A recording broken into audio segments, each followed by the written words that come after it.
Muy buenas tardes a todas y todos. Arrancamos el segundo día del Congreso, de la tercera edición del Congreso CanAmMed, de Cannabis Medicinal. Y bueno, yo soy Constanza Sánchez, soy directora de Ley, Políticas y Derechos Humanos de la Fundación AISES y bueno, vamos a empezar el día de hoy con una persona con la que tenemos muchas ganas de hablar y de compartir, que es Lucía Muñoz. Lucía es diputada por Baleares, del Grupo Parlamentario Unidas Podemos, desde abril de 2019. Y bueno, es una de las personas que en esta legislatura es el referente en temas de regulación de cannabis. Y Lucía es licenciada en Ciencias Políticas y tiene un máster en cooperación internacional y ha desarrollado una parte de su carrera profesional en el mundo de las ONGs. Y bueno, buenas tardes, Lucía. Buenas tardes, ¿qué tal? Pues mira, teníamos muchas ganas de hablar contigo y sobre todo de conocer tu perspectiva sobre política, sobre cannabis y sobre las oportunidades que se abren en este nuevo ciclo, bueno, no tan nuevo, pero bueno, en este ciclo, en lo que queda de este ciclo parlamentario. Y bueno, me gustaría comenzar hablando un poco del contexto, de cómo ves tú el contexto actual de políticas de cannabis y qué oportunidades, en concreto, qué oportunidades y qué obstáculos tú piensas que nos encontramos en el actual contexto político para avanzar en la regulación del cannabis. Bueno, lo que venimos observando ya desde hace unos años es que el debate a nivel, digamos, académico, incluso político, internacional, ha dado un giro y ha pasado del marco de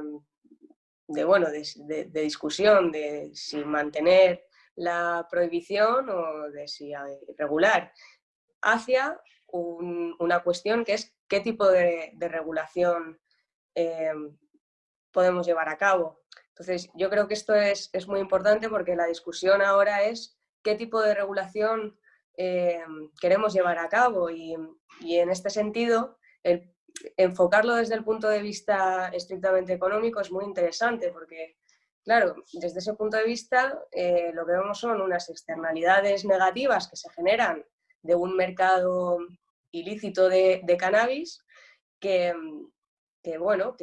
son externalidades negativas en términos de salud, en términos de facilidad de acceso de menores de edad a cannabis. También tiene un impacto en las personas que hacen un uso medicinal de esa sustancia, y esto significa que no pueden, digamos, acceder a un producto de calidad, digamos, avalado por unos estándares de calidad, y también vemos que un dinero que podría llegar a las arcas públicas lo estamos dejando de percibir y se está yendo por otros lugares que pueden llegar a financiar actividades ilícitas, con lo cual, desde el punto de vista estrictamente económico, pues la no regulación genera unas externalidades negativas que justificarían esa regulación. Y esto que estoy explicando lo sabe muy bien el sector empresarial, que no se ríe cuando le hablas de modelo de regulación, porque sabe que aquí hay una oportunidad económica que puede generar pingües beneficios. Entonces, lo importante y lo que a nosotros nos genera bastante inquietud es que en esta discusión sobre el tipo de regulación que hay que llevar a cabo, se planteen modelos donde la distribución de beneficios vaya hacia arriba y no vaya hacia abajo, hacia el conjunto de la ciudadanía, y que esos beneficios pues se los queden unos pocos, en vez de, digamos, que vayan a fortalecer, por ejemplo, los pilares del estado de bienestar. Esto a nosotros nos preocupa y por eso estamos desarrollando una propuesta de modelo de regulación que yo creo que es la condición necesaria para avanzar. En este contexto hay que tener en cuenta que somos un grupo parlamentario con 35 diputados y diputadas y que, a pesar de estar en el gobierno, ni siquiera con nuestros socios de gobierno sumamos una mayoría en la Cámara, con lo cual, pues bueno, es un contexto donde hay que seducir mucho a los grupos políticos y donde la sociedad civil tiene que estar acompañando para avanzar.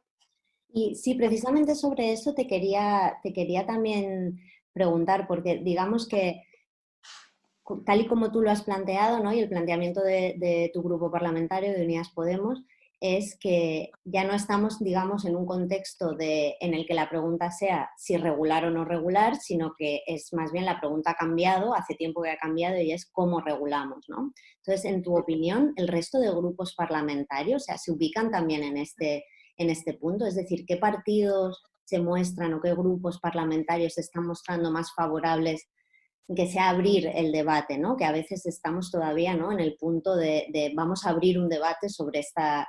¿Dónde identificas tú las resistencias políticas dentro del Congreso de los Diputados?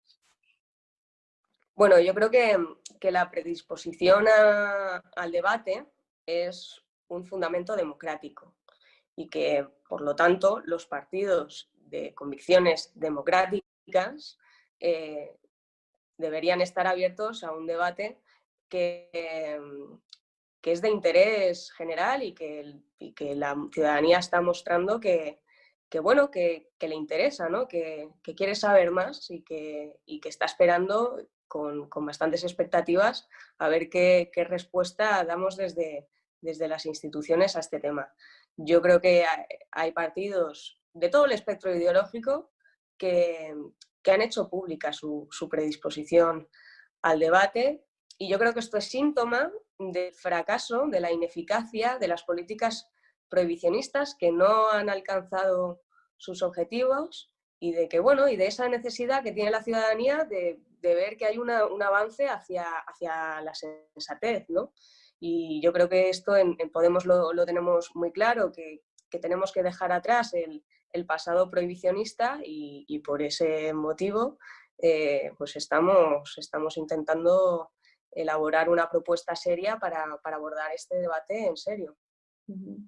Y esta propuesta que empezasteis a trabajar a principios de 2019, ¿qué recorrido crees que puede tener en el actual contexto? Porque, bueno, por una parte está bueno, el tema de los apoyos, ¿no? ¿Qué apoyos crees que puede recabar en términos de mayorías parlamentarias?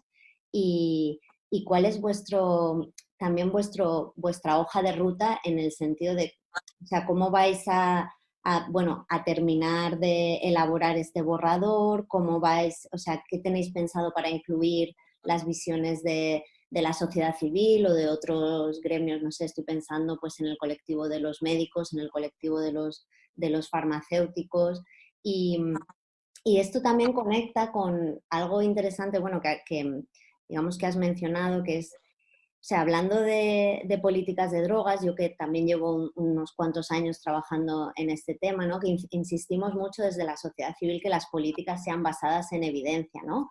Ahora con la pandemia, con el COVID y, bueno, con todos estos debates que se está hablando mucho, ¿no? De la visión de los científicos, de las científicas, de las expertas y de la visión de los políticos, ¿no? Como si fuera algo antagónico, que se mueven por intereses diferentes. Entonces, en este sentido, es como que digamos, llevamos un tiempo también trabajando desde ese punto de vista, ¿no? Insistiendo en que se tome más en cuenta la evidencia a la hora de hacer las políticas.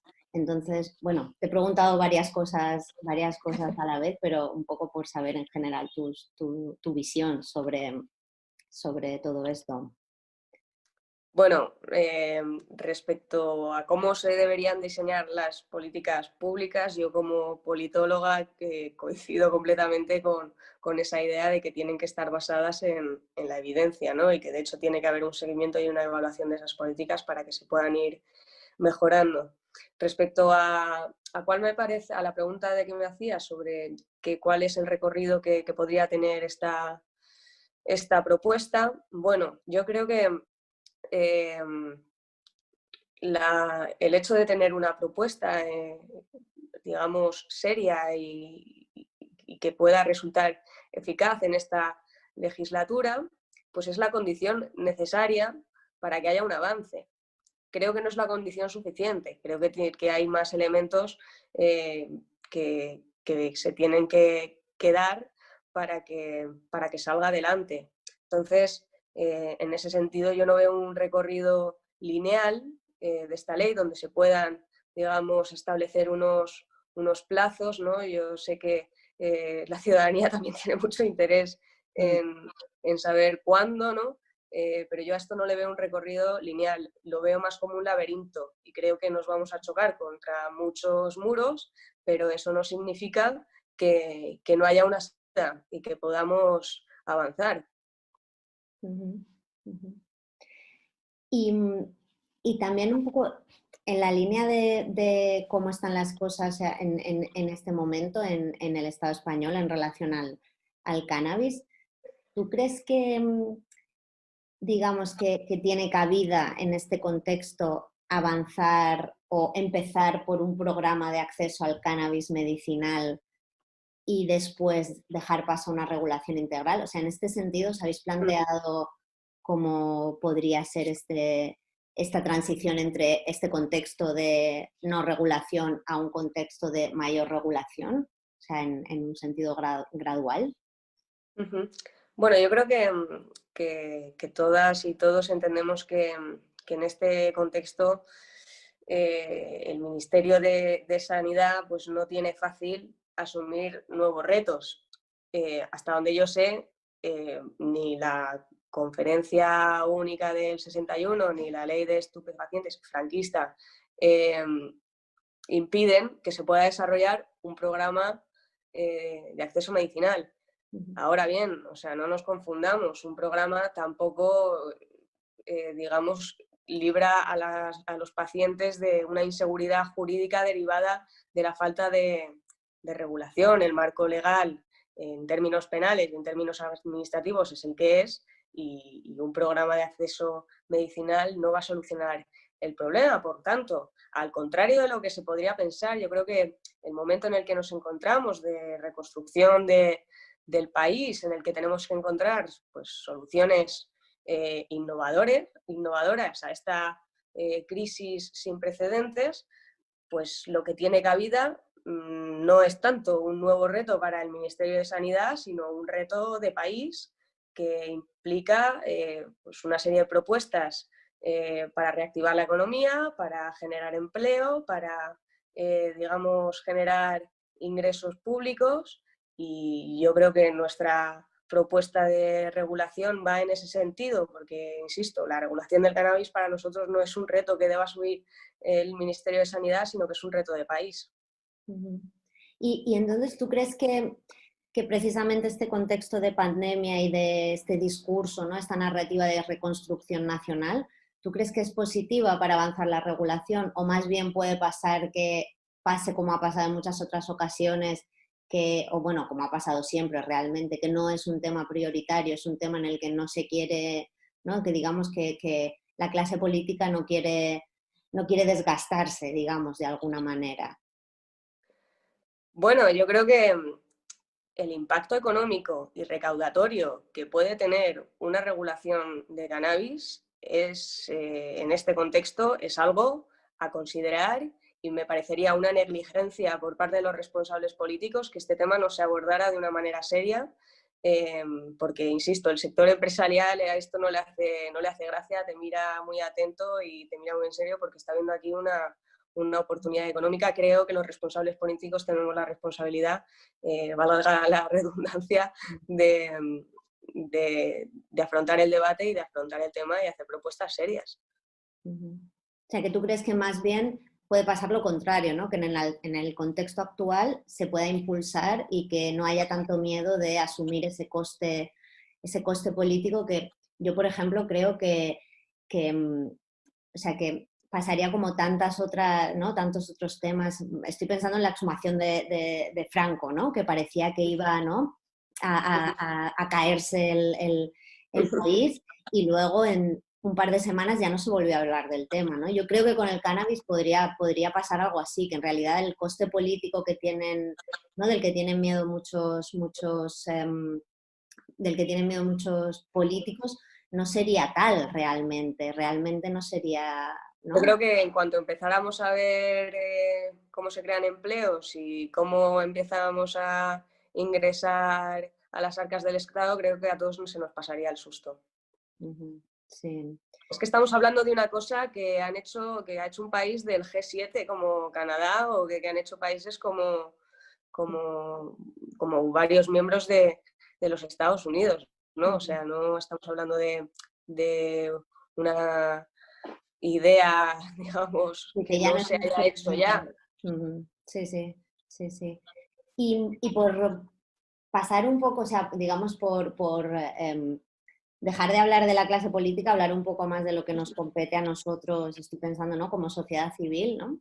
Es como, ¿qué crees que desde la sociedad civil podemos aportar? O sea, o cómo podemos ayudaros a los, ¿no? A los responsables políticos, tanto del Congreso, de las administraciones públicas que quieren impulsar este tema, o sea, ¿cómo podemos nosotros ayudaros a empujar y qué podemos aportar con nuestros conocimientos, con la experiencia?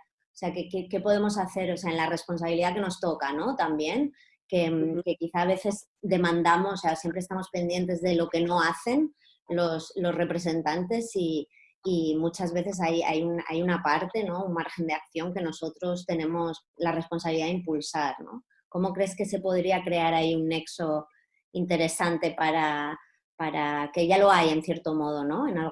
Con algunas organizaciones, algunos grupos parlamentarios. ¿Cómo crees que se podría mejorar o qué podríamos hacer o qué necesitáis, digamos, que en este Bueno, sentido? yo en primer lugar quiero agradecerle a la sociedad civil, a todo el activismo antiprohibicionista, a todo el tejido, digamos, asociativo, el trabajo que ha hecho y que está haciendo, que hay veces que yo creo que no vemos todos los logros que se han ido consiguiendo, de que abrir un debate así en el Congreso de los Diputados, como lo hubo en 2018, cuando abrimos las instituciones para que se pudiera dar ese debate con la sociedad civil. Creo que todo eso son logros y que se ha avanzado mucho y que por eso estamos donde estamos. Entonces, el reto que tenemos por delante yo creo que es el de convencer a las personas no usuarias de que la regulación es beneficiosa para el conjunto de la sociedad. Y esto es muy importante porque tenemos la experiencia del ingreso mínimo vital, que hubo digamos, un debate político que se embarró mucho y se calificó al ingreso vital como paguita. Pero luego, sin embargo, a la hora de votar, cuando vieron que el ingreso mínimo vital era un consenso social y en el que la gran mayoría de la población estaba de acuerdo, nadie se atrevió a votar en contra. Ni siquiera Vox, que lo había calificado, pues eso, de paguita, ¿no? Y tal, votó en contra, se abstuvo, ¿no? Y todos los demás votaron a favor. Y yo creo que esta experiencia es muy importante porque a veces tenemos la impresión de que el clima político está muy crispado y yo no diré que en parte sea así, ¿no? Pero que se dan pues hitos como este y que demuestran que en democracia al final el que manda es el pueblo y que si somos capaces de generar un consenso social sobre este tema, pues ahí sí que habremos avanzado muchísimo. Entonces, en este sentido, o sea, tú recomiendas que se refuercen estas alianzas con quizá otras organizaciones de la sociedad civil que no trabajan específicamente cannabis o políticas de drogas, sino bueno, desde de ámbitos muy diversos, o sea, que se haga una especie de trabajo en no sé si convencer, pero explicar quizá cuáles son los beneficios para el conjunto de la sociedad, no tanto, o sea, que va mucho más allá de la persona individual que utiliza cannabis, ya sea con fines terapéuticos o con fines adultos recreativos o como quiera. Efectivamente, yo creo que la empatía hacia la persona que hace un uso medicinal existe y así lo demuestran los sondeos, ¿no? Pero sin embargo creo que las personas usuarias, digamos, que hacen un uso adulto, están muy estigmatizadas. Y yo creo que ahí hay un trabajo de sensibilización que hacer porque digamos que esto no es, aparte de ser una cuestión de libertad, de que tiene que ver con la libertad individual de cada uno, de lo que quiera hacer o no quiera hacer, creo que esto va mucho más allá de, de si permitimos que una persona haga lo que quiera o no haga lo que quiera, sino que generamos una actividad que, además de estar garantizando los derechos de las personas, beneficia al estado de bienestar y, por lo tanto, al conjunto de la ciudadanía. Ujú, sí. Y ya para concluir, ya que has sacado el tema de la empatía, ¿no? Hacia la persona que utiliza cannabis con fines medicinales o terapéuticos, ya que estamos en el contexto de un congreso sobre cannabis medicinal específicamente y que hay muchas de las personas que estarán viendo esta entrevista son personas que utilizan cannabis con estos fines, ¿tú hay algo, o sea, hay algún mensaje que te gustaría trasladarles, ¿no? Como desde tu, digamos, desde tu posición hacia estas personas, sí. Pues que estamos haciendo todo lo posible para que puedan tener un acceso, digamos, lícito a su medicamento y que sentimos que estamos llegando tarde porque, como dice siempre Carola Pérez, pues el dolor no puede esperar, ¿no? Y por tanto pues nos parece un tema bastante urgente y estamos trabajando en ello muy en serio.